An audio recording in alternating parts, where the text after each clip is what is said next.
All right, so we're live. Hey guys, it's Credence Baker here with my team leads, Brittany, Christian, and Tessa, and my co-teacher, Julie. And we are so pumped to be here, mainly because we have our Google effects. So you see that I'm wearing my Google headband, and Brittany's wearing her Dr. Seuss hat, and Christian's ready to graduate, and Tessa's feeling like a queen. And I'm sorry, Julie, I don't know how to interpret your your hat. But we're having fun with our broadcast, and we're really pumped that Google Effects are working because it just adds a whole new dimension of silliness to our broadcast. And we're glad to be answering your questions from week 2 that you submitted on this past week. We've been prepping for about half an hour beforehand. Before we jump into introductions of the team leads, I just want to make sure everybody sees below the video that you can click on the Today's Meet link, and you can participate in the broadcast. Julie's going to moderate that, and she's going to tell us any questions that come in. We'll stop and answer those. So I just want to see, Julie, can you see folks getting on Today's Meet? Yes. Several and can everybody see us and hear us, hopefully? I'm just going to do a test real quick to make sure that it's showing up live in the course. Okay, perfect. It is. So without further ado, let me have my team leads jump in really quick and introduce themselves. So we'll start with you, Brittany. Hi, I'm Brittany. I teach 6th grade math, and I am looking forward to finishing out and learning all about y'all in this course. Glad to have you. Okay, and Christian? Everybody knows Christian from the Jib Jab. Well, hey, my name is Christian. I'm a parent educator. Let me give a shout out to my team creators out there. I'm getting ready to graduate, you can see. Can't wait. So let's see what's going on this week. Glad to have you this week, Christian. And Tessa? Hi, I'm Tessa Bryan. I'm a financial assistance counselor here at the Charleston Fort Worth campus. And hi, innovators. You're all doing such a great job this week. Well, I just want to give props to my team leads. Carol and Cheyenne and Kayla are not joining us tonight, but these team leads are doing such an outstanding job and working their tails off, I assure you, to make this a good course for you. And I'm just really proud of them and the work that they're doing. So props to you guys. And, of course, to Julie. Julie, I could not do this course without you, so thank you for everything that you do as well. So let's dive into some of the questions that you have from last week, and I want to start with some course logistics stuff, just like we did last week. And one thing that came in was just a comment about how difficult it is to comment on another student's post in the key point documents if your fellow group members wait until Saturday or Sunday to start. And so what I wanted to ask you guys to do on your key points is to just put your statement in as early in the week as you can. Just that broad takeaway statement, so you don't have to add in the rest of it. That way your fellow team members can come in and comment at least on your statement. And so that's not really hard to do. That's as you're coming through the soft chalk lessons, it's an idea that just stands out to you. That's what the key point statement is. So I just want to ask that you try to get that in as early as possible so that we don't have folks, waiting until Sunday to comment on your post. So that's one logistic question. Another came in that APA is very challenging, and I agree. It's challenging for me because it changes, it seems like, with every edition. So my team leads have some good resources, and Julie has some good resources for getting up to speed with APA style that they want to share. So Christian, you want to share yours first? Yeah, I agree with the APA format. It's very difficult to master as it changes throughout the year. Sometimes we don't even know what goes first now that I have seen people referencing now using, I think, the 7th edition. Mm-hmm. It's starting to get much more difficult. So what I use is prelude.org, which is a very good reference for you to show you how to reference your resources. Or I took it to the next level, and I went to my iPhone and I went to an iPad, and there is an app called let me check it out. I think it's called APA Cited, and all you have to do in there is just plug in your information, and that app will basically do your reference for you. Now, the catch, now that we have a new reference APA format, just be careful and be mindful of the information. It is I trust it.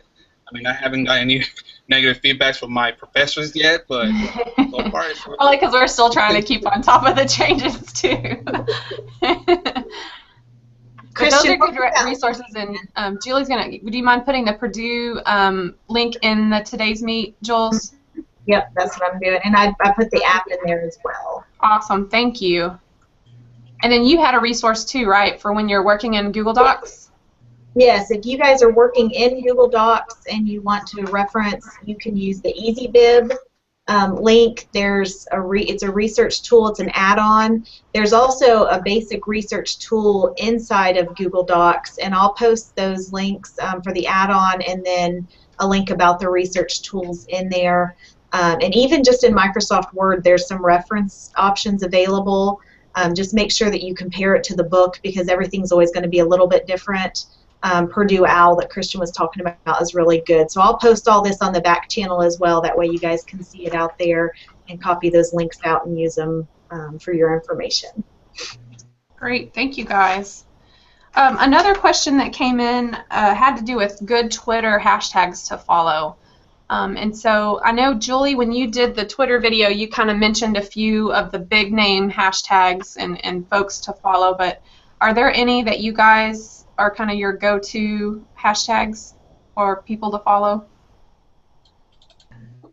I love following the STEM hashtag. That covers pretty much everything from science, technology, education, math, engineering. So I really love following that one. I find a lot of different people to follow looking at that hashtag pretty often. Cool. And I bet with a hashtag like that, they do lots of chats around it. So Twitter chats are when folks get online at the same time and someone moderates questions, and so they use that hashtag to have a conversation. And I bet with a hashtag like STEM or STEAM even, Yes. There's some good chats that go on as well. That's a good one. It can also be your school district too. Sometimes they post information that they don't even have time to post it on their website. So sometimes school districts have their own hashtag. I've seen Crowley ISD hashtag. I've seen Ford ISD hashtag. I haven't seen the surrounding ones yet. But I know they post some really good information there too as well. Yeah, so yeah, using your own and creating your own. The thing you got to be careful about using your own, so ISDs probably don't have issues with this unless there's another ISD with the same name. But you know, if you create a hashtag that a company uses, then your conversation is going to be intermingled with theirs. And so you want to use a hashtag. That's why ours is so weird. It's because we want it to be because it's unique and no one else really is going to tweet using that hashtag. So really great suggestions from you guys on that. And we'll post some more resources. I'll go through my my Twitter account and see if I can't find some folks that I follow that I really enjoy. And it's a good timely topic for what we're talking about in week three with content curation. So Twitter is a great place to find resources to curate for your students. And so if you're following people in the same subject area or that are offering PD, you can really find some great resources to then curate and share with your own students. So good question. That actually came from Ashley from your team, Brittany. So thanks for that. Okay, so before we dive into some of the questions from last week, do we have anything coming in on the back channel, Julie? They're just saying thanks for these resources, and they love our effects. So no other questions. Oh, good. I'm glad. Glad you're enjoying it. Who knows why it didn't work last week, but we're just glad it's working. Okay, so let's dive into some of the questions from last week. So this is a good one, and we actually have an answer that I think you're going to like. This is from Teresa, again, on your team, Christian. She had a good question last week, too, I remember. She wanted to know any professional development at ESC 11 for the summer that you would recommend to help with the ideas that we're learning about. So, Brittany, I know you and Christian, Brittany, you found one, right? Yeah, there's one August 4th, and it's Region 11, and it's free if you are in a Region 11's ISD, and it's about prime digital learning experience. So they're going to do learning strategies, tools, resources, and different stuff like that. And I can provide the link for the registration. Okay, great. Thank you for that. Mhm. And then Christian, I didn't personally have a chance to look at the list at the Region 11, but I did see there was a few things one tomorrow, the basic ones. I mean, for the technology one, I haven't seen, like Brittany has said yet, but I do recommend going to those digital trainings for Region 11, or because they do provide a lot of information on how to enhance your technology skills to implement in your classroom. Great. Yeah, all the region service centers do things like that I think are very helpful and can really help you extend what you're learning in this class. And then another thing that Julie and I talked about, and do you guys mind, Tessa, would you mind muting yourself, because I keep switching back and forth, just until you're ready to talk, and then you can unmute yourself. Okay. So their TCEA last summer did a free summer of professional development, and you could get a membership to TCEA completely free. Now, I don't know if they're doing that this summer. Did you have a chance to look at that, Jules? I am trying, and our internet is really slow, so I'm posting as fast We're as probably bogging down the network with our yes. I am posting. I saw Brittany posted the link. It's your pirate hat, I think, that's shutting us down. So if you guys go on, just watch these links, and you can get a transcript when we're done, and we're going as fast as we can to post these links. So it might not come up in order, but I'm gonna do. Okay, they asked what tool you use, Dr. Baker, for creating your introductory videos. They like the stock audio and video used at the beginning and end of the clip. Hey, Dr. Jones, I see that's you, and that is Adobe Presenter. And I love those intros, and that it makes it so easy. In fact, it adds it automatically, and it does some neat editing stuff for you automatically. So Dr. Jones actually taught me in my master's program some multimedia stuff, so it's neat for me to get to return the favor and teach him a thing or two here. So thanks for that question, Dr. Jones. And it's Adobe Presenter is the name of the tool. Okay, so let's move on and talk about Dominic from Tessa from your team had a really great question about what's the most important or compelling emerging design trends that will make content more attractive to students and engage them in the learning process.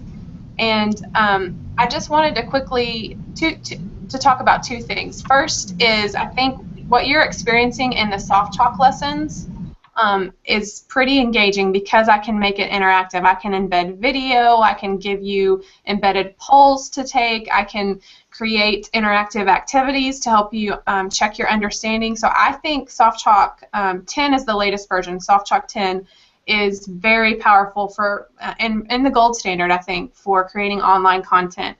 But I want to show you an example of some new things that I'm starting to try out here at Tarleton.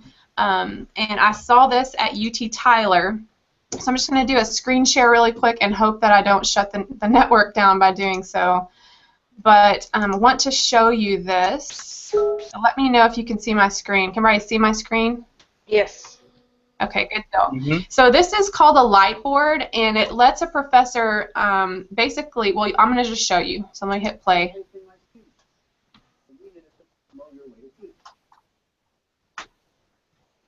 No post-production. All straight to this, and so the process is quick. But really most important technical concept is do a lot of referring to symbols and graphics on the board. So you get the idea. So he's in a studio with a piece of plexiglass in front of him, and the cameras that are aimed at him are flipping what he's writing so that it's in focus in the right direction for the people viewing it. So he basically stands back there and creates his notes in a live fashion for his students. So this is my next goal for next year's free course, is to have one of these created for you guys, or for the next class, I guess, that's taking the course. So that is something that I'm sort of on the forefront of what I'm trying to do. I think it's just another way to make content interesting and engaging for students. So I wanted to share that with you. That's a great question, Dominic, and I'm enjoying having you in the class. So Dominic is actually a provost, and so we're honored to have him joining us in this class and learning alongside teachers and other educators in the class. So I'll post some more examples of this Lightboard stuff in today's meet after we're done here. So another great question. Team leads, are you keeping tabs of all the great questions from your teams and kind of having a little competition? Yeah. All right, so some other questions came in about Google Hangouts, and so we had one where, and I think Brittany, she was on your team, wanting to know, how can I connect Google Hangouts for little kids? Like, how does this work for elementary classrooms? And then we had other students who said, I see so many ways that Hangouts can be used for younger classes. And so do you have some quick ideas for, and this came from Amber from your team, Brittany, Okay. some quick ideas for Amber to use Hangouts in her classroom? I think using Hangouts, you can bring in an author. You can do that. It could be even used with your principal. Get your principal to broadcast the pledge, and everyone could standing doing the pledge through the school. And so it's a way to connect everyone in each room. You could even, if you have multiple second grade teachers, do a read aloud where everyone's reading the book with you. There's different ways to do that. And then you could do virtual field trips if you have Google Hangouts has also the mystery hangout, and so you can do it and then do that. I've heard about that where they don't know where the other class is, and they have to try to guess. Is that? Yeah, you have to ask yes or no questions to figure out who to. Yeah. Shannon Miller actually was talking about doing that in her library. Julie and I saw her speak a few weeks ago at a Google conference, and that just sounds so amazing to do with little kids. Yeah, and I think that would be something fun. And then even if you could connect with a teacher across the world and talk about the differences and let the kids talk, and it's fun ways. My daughter loves Hangouts. We were in Disney World and talking at home, and my daughter was showing everything we were doing to my parents, and so that was a great way. Little kids love the computer, so. Absolutely. And what little kid wouldn't love it to see their principal wearing a Dr. Seuss hat? Yeah. So there's another advantage, right? Yeah. I think the other thing that I would add, it's about connecting your classroom to the world, and it doesn't have to be Hangouts. Skype is another great easy tool. Zoom is another really good tool that's easy to connect, so people don't have to have a Google account to use Zoom. And so really it's not about the tool, again, it's about the connectivity of your class to the world and helping them to experience things that they could never experience otherwise. So I'm glad to see you guys asking questions like that, and I hope that you can see ways to apply it in your own classroom. So that's a great question, Amber. So Mindy posted a link on today's meet that has a whole presentation of how to use different webinars. Yay! Thank you, Mindy. We appreciate that. And this transcript will be available for the rest of the class, so you can always come back to it and get to that link. So perfect. Thank you for sharing that. All right. Let's address something. This is kind of a funny one. Tessa, this is Julie from your team, and she talks about how there's awkwardness inherent to online collaboration tools like we're using right now. So there's talking over each other, there's the camera switching, there's my mouth is moving like a Japanese movie, not when my words are coming out. And so she asked, does this detract from the quality of collaboration? And so wanted to kind of throw that out there. We've gotten used to it, I think. But what do you think about that question? Oh, definitely. When you're first using new technology, there's always going to be a little bit of awkwardness. But like with anything, as you get used to using it and collaborating on it, it becomes second nature. I know for me, I like when tools like this have the chat feature on the side. Mm-hmm. So if things do get a little weird, you can always chat to make sure that you're on the same page with whoever you're working with. I agree. Yeah. You learn the tricks of the trade to kind of overcome those interaction barriers, and once you put your Google effects on, it's just, you can't it's all golden from there. But that's a great question. I think it's so true. You get used to it, and once you're able to connect your students in ways that you didn't know that you could before, you look past the delay. You know, there's a benefit that you see from it that you can't have otherwise. And so, yeah, I think there's for sure awkwardness, but that's just part of it. And as the tools get better, maybe that will go away. I know for us, it seemed like last week we didn't have such a delay issue on the mouth moving thing, but you know, you run into network issues, and there's always issues with technology. I mean, there are going to be issues, and I think in last week's module when you learned about keep calm and teach on, you just have to with technology. You can have a plan B and a C, and it can still go wrong. And so as long as you keep a good attitude about it and know that you're using it to benefit your students, it's all golden. And so just want to encourage you to continue, you know, thinking about using it and not to give up because of the awkward time delays and that kind of thing. So great question, Julie. Okay, George Robinson from Brittany from your team. I don't know if you guys are still keeping tally, but he had a really great question. So his school wants him to start a blog, and he uses tons of technology to teach math. But he said, I don't find myself to be very interesting. So he's not sure anyone's going to actually read this blog. And he wants to know, how do you develop ideas about education that someone else even cares about reading? And, you know, what's the best way to get started? And so we kind of talked about this beforehand. So what are some ideas that you guys have for George? Nobody jump in to go first. You can what I learned is called, the program's called Gene, and basically what it does, it's recording you as you are teaching your lesson or whatever you would like to teach to your students. And as you go on, it's like a video clip. It's as you play it, it shows. It also has like effects as well. Maybe you can try that one out. I liked it. I haven't had it mastered yet. I would like to master it though, but I think it'd be beneficial for upper grade levels. As a matter of fact, it could be all through grade levels. It's just the idea of mastering this program. Yeah, I agree. And you know that what you're mentioning is so much more than a text-based blog that you're thinking. You know, when you think of a blog, you think of just long narrative.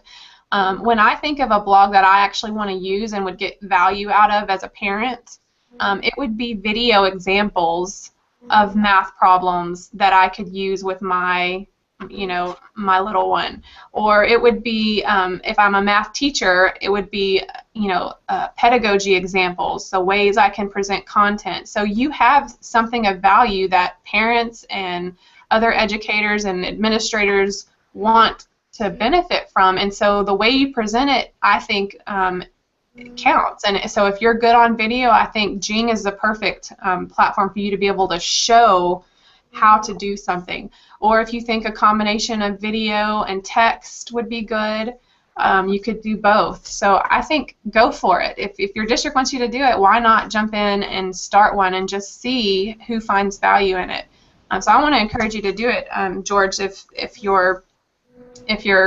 this class is giving you any fuel to do it. I encourage you to. Have any of you blogged?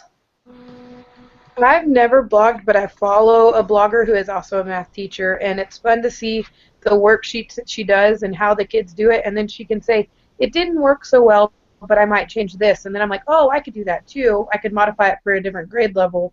And I enjoy reading them, being a math teacher, that it's fun because lots of teachers don't talk about the math, and it's fun to see how maybe they incorporated dice into this activity, and kids really enjoyed it, but maybe I should change the worksheet to be this way, and it would be something that George could, do so that other teachers could benefit from how he's using things.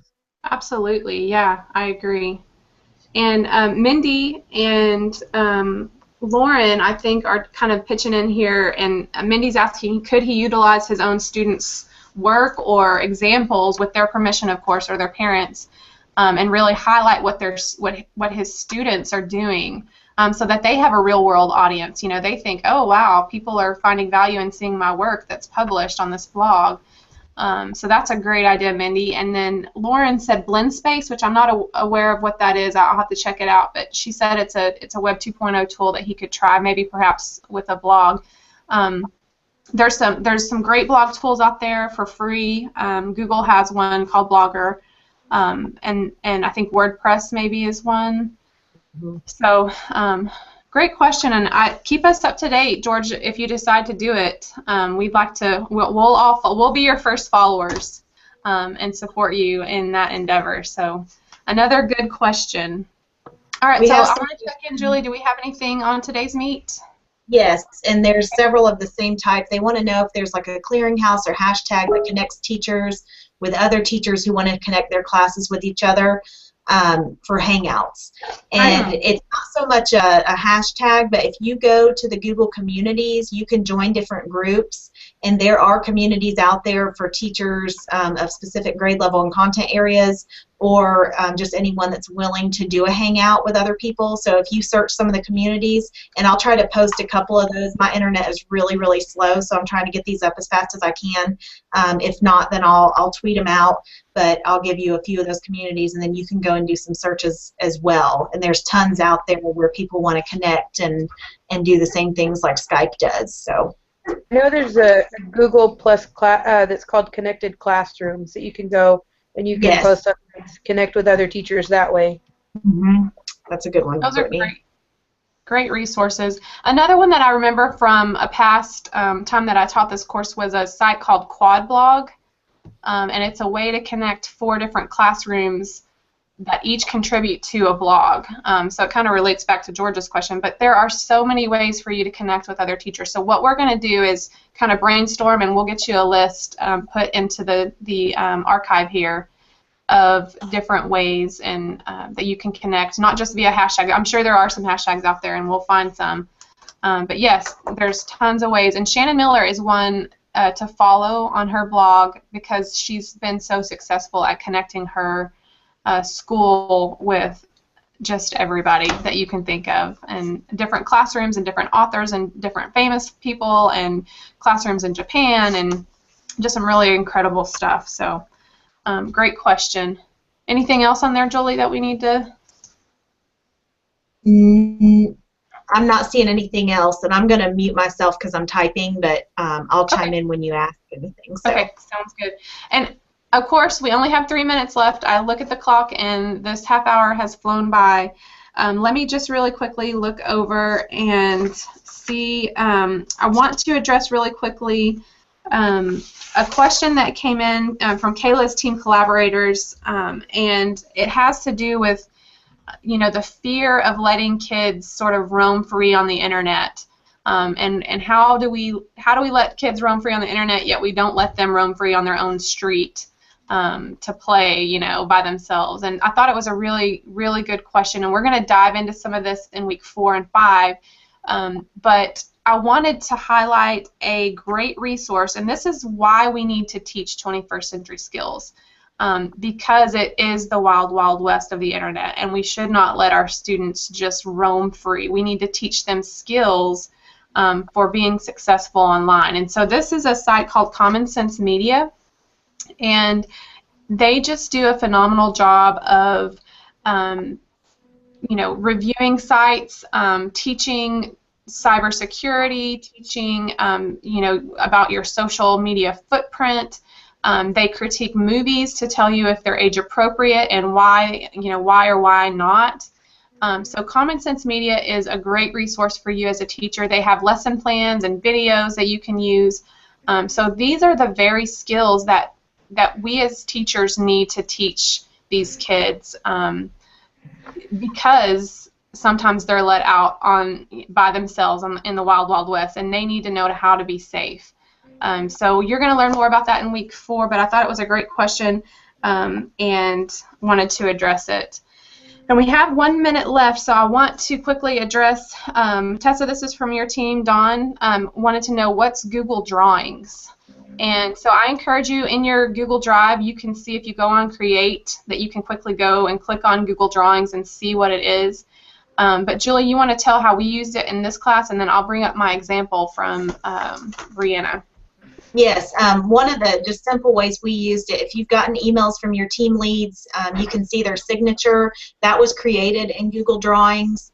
It's just a simple way to have a transparent background and to put something out there for all of our team leads. And then you can also do it collaboratively, which is what Dr. Baker is going to bring up on her screen as well. Yes, except for my internet is just spinning and spinning, so we'll see if it actually comes up. But I if you go on there, what's that? I was just going to say, if you go on and play, I know you're trying to bring that up, so if you go on and play with it, it's just like Google Docs and Sheets and the rest of the suite. More than one person can be in there. In another class we're doing a timeline of events, and so people can go in and add to it collaboratively in real time and create something with some different options than what Docs and Sheets offers and that sort of thing. And it doesn't look like it's going to come up for me, guys, but what I'll tell you is that I went to a presentation on Google Drawings, and I kind of was, when going into the presentation, didn't really see what the value could be. But this presentation, oops, here it is. Let's see if I can get it to pull up. She showed how students could, in real time, draw things together. And so she showed mind mapping examples and brainstorming examples, and it just really kind of opened my eyes to, okay, the same power of real-time collaboration in Google Docs, but you apply it in a program that lets you create drawings and shapes and images. And so she had some really good, and here it is. Let's see if I can get it to come up, and then I'll call it to a close. But all right, can you guys see that? Mm-hmm. Okay, so she's got, she made an animal bingo card out of Google Drawings where she, has this bingo card, and then each of these images has a link. And so she's using this not only just for students to collaborate in real time, but she's creating graphics out of it. So that's one example that she showed. Here's the graphic organizer that I think it's probably going to be messed up. Yeah, because we were all in this graphic during her presentation, kind of adding to this, to the different bubbles. And so we were able to see how in real time, you can kind of brainstorm together. So that was another example. Let's see. Here's where she showed us how to create email signatures. So I immediately texted Julie and said, oh, we need to do this for the free course. The team leads need this. So Brianna Hodges is actually at Stephenville ISD. She was a team lead for me a couple years ago. No, actually, last year she was a team lead. Summer. So she is their digital learning specialist supervisor at Stephenville ISD, does phenomenal work for them. And she's having a conference coming up here next month, right, Julie, called iChampion? Mm-hmm. At the end of July. At the end of July, that if you want to extend your learning in this course, it's the perfect conference because it's going to have a lot to do with Google Tools and iPad apps and just real application of these tools in your classroom. So wanted to give her a quick shout out for that iChampion conference. And Julie, would you mind posting that in the back channel? Yes. Okay, cool. All right. Well, I didn't get to everyone's question again. I apologize, but I will follow up on email if I am able to. Kim, I know you had a question about HTML5. I'll email you about that. We did find some tools for you. But other than that, I hope all of you have a great Tuesday evening, and hang in there, guys. Week 2 was the hardest. You're golden now. You're at week 3. You're going to make it, and this course is worth it, I promise. So hang in there, and of course, reach out if you have any questions. But other than that, we'll talk to you later. See you later. Bye. Bye.